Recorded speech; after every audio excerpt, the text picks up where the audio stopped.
제가 오래 살은 건 아니지만 살면서 정치판에 별의 일을 다 봤습니다. 그런데 요즘같이 사쿠라 꽃이 원래 봄에 벚꽃은 잎이 피기 전에 꽃부터 피잖아요. 제일 일찍 매화가 피고 그 다음에는 사쿠라가 피죠.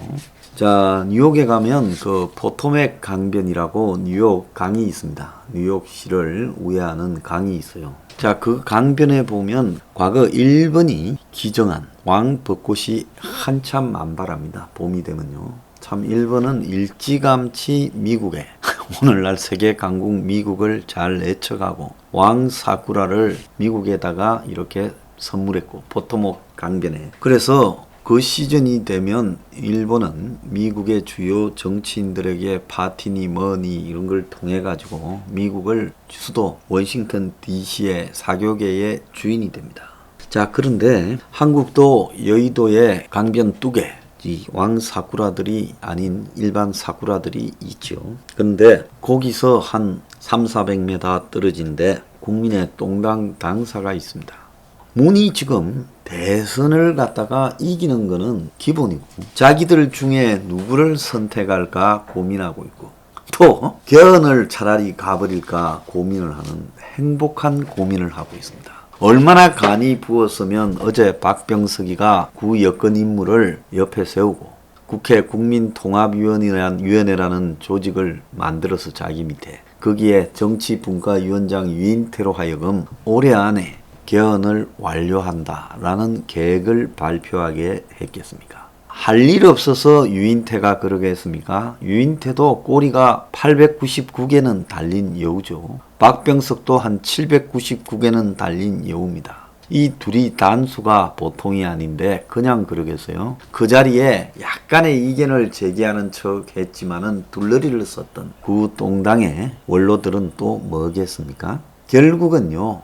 쓸데없는 짓을 정치인들이 하는 거 봤습니까? 그냥 명분 때문에 쓸데없는 일에 매몰되어서 시간을 허비하고 정력을 낭비하는 정치인을 저는 한 번도 본 바가 없습니다. 그들은 다 실용적이어야 하죠.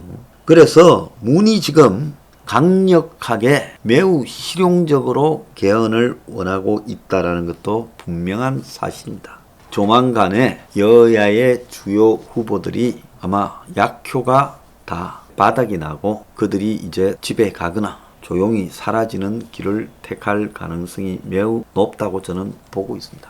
자, 지금까지 이재명과 윤석열을 앞에 띄어서 끌고 오고 또 한편으로는 최재형을 띄어서 야권을 또 이렇게 마치 무슨 윤석열 이후에도 기대감이 있는 척 하는데 또 최재형 주변에 최재형의 부인에도 불구하고 개헌론자들이 포진해 있습니다. 2중 3중의 덫을 깔아놓고 있고 모르긴 몰라도 선수들은요. 적들한테도 과거에 먹이를 주는 일이 있었어요. 야당 의원들이 고생한다고 여당 의원들이 낮에는 국회에서 서로 간에 맥살 잡고 싸우고 치고받는 척 해도 저녁에는 김 의원 술 한잔 하지 오늘 요정에 와 갑니다. 요정에서 제일 편하게 마시고 갈 때 김 의원 요즘 고생하는데 자 받아 줍니다. 돈이죠.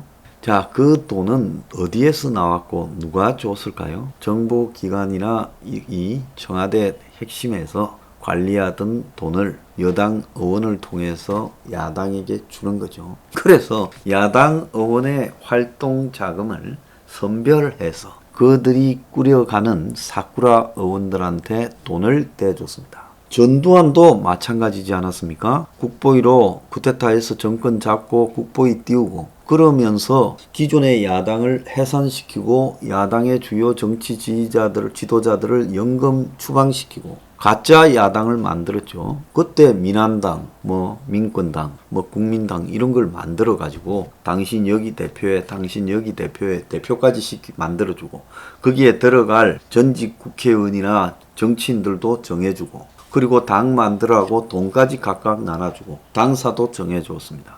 그러니까 여당의 자금 지원과 여당의 인사 추천을 통해서 야당의 사쿠라들이 당을 뿌려간 거죠. 당비가 모자라면 여당의 한마디로 안기부 대변인 같은 자들에게 전화를 해서 우리 당에 지금 꾸려갈 돈이 없어요.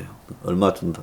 자, 이런 식으로 정당운동을 했지 않습니까? 박정희 시대에도 당시 야당에는 그때 계파 보스들이 있었습니다. 한 7개, 8개가 넘는 계파가 있었지요. 그래서 그때 보면 김영삼계, 또 뭐 김대중계, 이철성계 부터 시작해서 뭐 유치송계 뭐 온갖 이 계가 다 있었죠. 노성한계 뭐. 그래가지고 각자가 보수로 자기 밑에 의원들을 두고 이 공천이나 정치적 지분을 가지고 대립하는 구조였어요. 그럴 때도 몇 개 계파는 여권에서 돈으로 회유해서 컨트롤해서 강경 계파를 통제하고 내부 싸움을 시키도록 그렇게 유도했죠. 이 말 전부 사실 아닙니까? 여기에 가짜가 하나라도 있습니까? 그러면 내가 한번 물어보겠습니다. 그거는 70년대, 즉 한 40년, 50년 전의 이야기다. 80년대 한 3, 40년 전의 이야기다라고 과연 할 수 있겠습니까? 지금은 그런 게 없다고 생각하십니까? 저는 문이 참으로 위대한 것은 과거의 그런 정치를 지금 부활시켜가고 있는 게 아닌가 하는 측면에서 그가 참으로 위대하다고 생각합니다. 지금 국민의 똥당 한번 보십시오. 저 똥당의 이준석이가 대표가 되는 과정이 모든 것이 자연스럽다고 생각하십니까? 왜 하필 이준석일까요? 그리고 이준석이가 되자마자 문의 방역에 적극 협조하겠다고 문하고 통화를 하고 문은 이준석이가 놀라운 정치력을 보였다고 칭찬을 하고 이게 그냥 그럴 거라 봅니까? 안 받으니까 다시 이처리 시켜서 전화해서 전화를 억지로 하는 거 G7 출국 전에 자연스럽다고 봅니까? 언제 그렇게 문이 친절한 제인시였어요? 야당에? 자, 송영길이가 밥 산다고 불러내가지고 이준석을 당하고 관계없이 전국민 재난지원금을 확보하고 그 뒤에부터 민주당이 입장을 털고 싶었는데 당정 합의를 80%로 해서 차마 털지 못하는 걸 이준석이가 합의해 준 뒤부터 이준석이 핑계대고 전국민한테 다 주자고 돌아버리고 있고 지금 그렇게 갔잖아요. 이준석이는 전국민한테 다 주자는 게 우리가 선거 전략이나 당의 전략으로 나쁜 게 아니다면서 처음에는 또 사과하는 척하다가 말을 썩 돌리고 있습니다.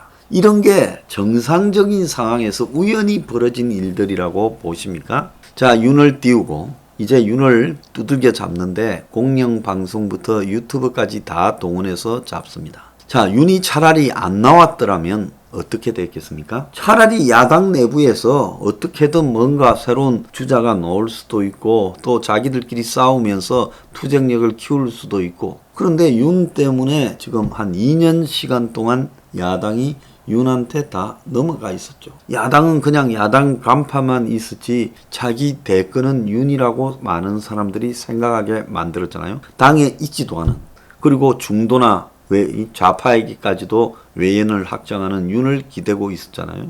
근데 이제 누가 보더라도 윤은 바람 앞에 등불이 되었는데 이 정도가 되면 이번에 이제 뭐 여론조사 공작이나 이동훈 공작이 나왔을 때 이동훈은요 절대로 윤한테 보고하고 윤의 지시를 받지 않고 폭로하지 않았을 거라고 봅니다. 결국 이동훈에 대한 공작 전모를 윤도 알고 있고 이동훈이 폭로할 때는 윤하고 상의를 해서 폭로했을 거라고 보고 폭로 이후에 윤이 정치 공작이라고 이렇게 단정하지 않습니까? 자, 그런데 여기서 중요한 거는 윤이 여기서 들어누워서 그야말로 문의 정치 공작에 대해서 단식 투쟁을 하든지 결사항전을 해야 되죠. 근데 윤은 그렇게 하지 않고 무의미하게 사람 만나고 다니고 무의미하게 서민 행보하고 다니고 있습니다. 이런 측면들을 보면 윤은 어디까지가 자기에게 자기도 알게 모르게 주어진 미션이라고 생각하고 페이스메이커 역할을 수행하고 있는 것일까요? 마라톤에 보면 페이스메이커라는 게 있지 않습니까? 끝까지 달려서 우승하는 생각은 아예 없이 어느 정도까지 한 30km, 35km까지 쭉 이렇게 카메라 시선을 받으면서 전 선수들의 페이스를 조절하는 역할을 하다가 어느 시점 되면 자신의 능력에 비해서 오버페이스해서 결국은 기권을 하죠. 윤은 지금 페이스메이커 역할을 충실히 해오다가 이런 꼴을 당하고도 초토화되고 있지 않습니까? 주변이. 그럼에도 불구하고 분노하지도 않고 이제 적절한 시점에서 우아하게 정치해보려고 했는데 영향이 못 미쳐서 여기까지다. 이렇게 드롭을 하려고 생각하고 있습니까? 자, 지금 똥당 내부의 국회의원들 중에서 이런 상황에서 대선을 이길 수 있다고 생각하는 자들이 있다라는 게 신기하고요. 또 일부는 최재형한테 몰려갔는데 최재형은 또 다른 페이스메이커 아니겠어요? 윤이 죽고 나면 윤이 죽는 즈음에 한 명이 등장해야지요. 그것도 없으면 정말 새로운 게 만들어지는 게 그게 두렵지 않겠습니까? 그래서 또 한 명이 등장하지 못하도록 결론이 뻔한 후보 한 명을 심어뒀다가 또 어느 시점에서 드롭을 시키면 끝나는 거 아니에요? 그러니까 개거품을 물고 여권에서 지금 이낙연, 이재명이 이제 곧 재판에서 풀려날 수도 있는 김경수가 저렇게 싸우게 될 거라는 겁니다. 지금도 싸우고 있고요. 이게 도대체 대한민국이 21세기 정치사에서 야당이 이렇게 되어가는 것, 야당 후보가 대선에서 가능성이 거의 없고 밖에서 찾아야 되는데 밖에서 찾는 사람은 페이스메이커거나 아니면 수명이 제한된 끝까지 갈 수 없는 사람들 아니면 개헌을 찬성해주는 도구들 이렇게 가고 있다는 게 이게 정상입니까? 자, 이 과정에서 무슨 작으니 어쩌니 빈정 그리지 말고요. 국민들이 이제 들고 일어나서 이 현상을 타파하기 위해서 직접 싸우지 않으면 저들한테 맡겨서는 답이 없다는 겁니다. 근데 사람은 항상 브랜드와 메이커를 좋아하죠. 똥당이라는 제1야당의 브랜드 메이커. 그래, 제가 여기서 하고 싶은 말은요. 그 썩은 브랜드와 메이커에 집착하다가 이제는 이 나라는 그야말로 저 사쿠라들에 의해서 엄청난 배신을 맛보고 끝없는 나라로 추락하기를 선택이라는 겁니다. 그렇게 하세요. 제가 욕을 먹는 이유는 남보다 현상을 꿰뚫어 보는 눈이 날카롭기 때문에 욕을 먹고 쟤들이 뭉패거리들이 저를 탄압하는 이유는 황이 그런 측면에서 매우 날카롭다는 걸 저를 잘 알아요. 현실 권력에 순치되지 않고 자신의 가치관을 앞세우기 때문에 이단아처럼 저렇게 겉돌지만 황이 그런 부분에 대해서 바라보는 시각이 날카롭기 때문에 저거는 어쨌든 초장에 털어막아야지 저거를 그대로 두다가는 판 깨질 수 있다. 각본을 짜서 자기들끼리 충실하게 제한된 연기를 하고 있는데 황이 이 판을 흔들고 있다. 뭐 그거 아니겠어요? 자, 여러분 저 사쿠라들한테 미련 가지지 말고요. 자, 이 악인들도 이게 자빠질 날이 곧 오게 될 수도 있습니다. 그러니까 이제 본인부터 나서서 한번 바꾸어 보려고 투쟁하는 것이 옳다. 저는 그렇게 생각합니다.